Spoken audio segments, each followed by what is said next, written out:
Bonjour, on a vu nous nyonso bozolanda Stéphanie Larose na La Rose Show. Lelo Stéphanie aye apona kolobela sur La Rose Show te. Lelo na bino surprise moko ya munene obozomona eza awa eza décodeur oyo salama pa ba congolais. Avant le blanc c'est décodeur oyo dans le blanc c'est nga moko pini na nga pona émission na nga na salaka. Nga moko Stéphanie Larose na bandi ko sala émission na nga oyo ezalaki ya make-up. Parce que tout le monde dit non, Stéphanie, pourquoi pas, on s'allie en anglais, on va dans la langue, pourquoi pas, on s'allie en français.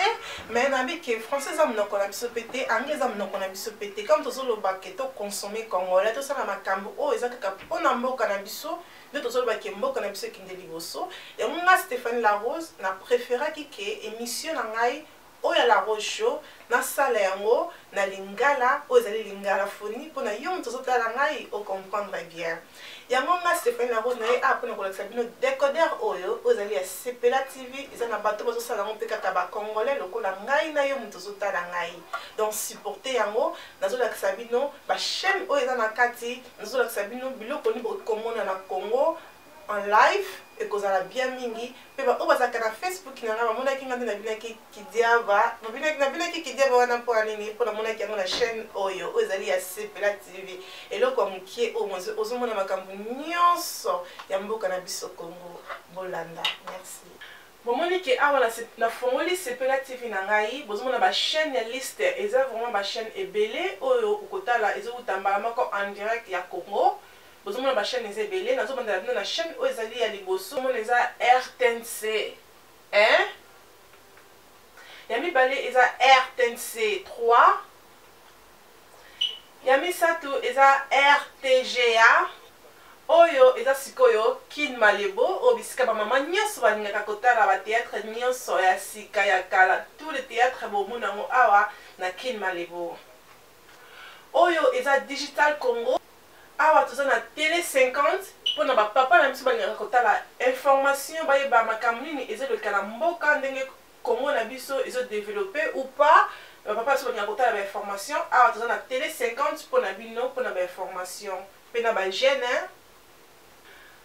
oyo eza TVS1 bino moko bozomo nango bazo la sa pasteur ana zote ya biso Samuela Muyanzambe.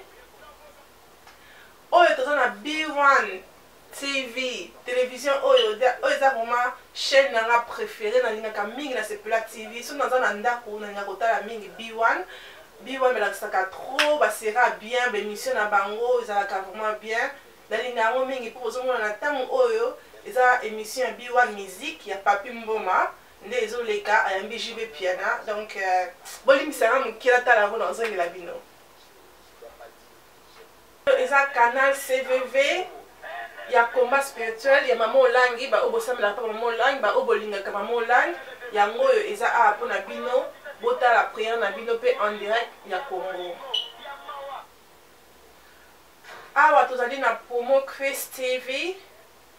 Awa eza mingi ba chaîne na biso pe ya Awa, si je me trompe pas, eza ba chaîne na biso ya UK. Montazo aza na kata Sepela TV ni muta louer place na ye yo pese ko zali na poso za na chaîne na yo lokola promo Chris TV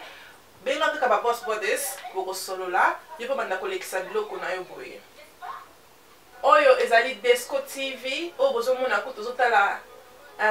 Kincaster Emeneya ape manakime molimo na ye mutu azo louer chaîne oyo avandaka awa na UK yo pese ko lingi o louer place moko na kati ya chaîne na yo na kati ya Sepela TV obengi pe kaka ba boss brothers bakoyebisa ndenge nini ezoleka mais nalingaka disco oyo mingi pe esalaka ba émission bien batiaka pe ba film bien nalinga yango mingi ezali tout Congo eza awa na UK balekisa pe ba émission na ngai oyo ya La Rose Show ce qui que ozana tante ya komona nga na internet okoki koya awa pe na tout Congo mpona kotala ba émission ya La Rose Show na ratel ki ya Kimbangiste bozomona nde bazoyemba wana batiosa Kimbangiste boko retrouver pe awa na ratel ki awa tozali na TPA ezali chaîne ya Angola bino moko pe bozomona ba 11 bobaka portugais boko retrouver pe awa na TPA oyo ezali Jeboli TV bino moko ne bozomona ke ba chaîne eza ebele so na bandisi ko citer ba comment ba chaîne nyonso tozana bino awa ti lobi mais bino moko so bosombi décodeur na bino bokomona ba chaîne oyo ezali na kati même que Stéphanie mosusu ositaki yango te mpona nini po tozotala vraiment temps mpona bino mpe yango bozomona mais oyo ezali Djeboli TV bino moko bozomona yango paster azoteya biso sango elamu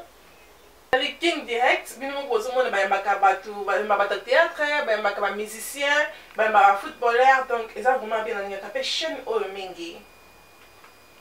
Awa tozongi na UK oyo tozali na Olive TV oyo biso toyebi yango mais Olive TV ekomi mpe na Sepela TV mpona koyamba koteya biso sango elamu nazalaka ere moko na vandi na poko nalinga kotala mingi Olive TV mpo bateyaka biso sango elamu mingi ya Jésus Christ. Merci beaucoup. Eka ba chaîne en français tozali awa mpe na ba chaîne na biso ya français eza mpe ebele mais nakolakisa bino quand même ndambu nango oyo tozali na Sixter. Donc finalement comme on a monene Sixter batiaka pe ba film ya bien awa na chaîne na biso oyo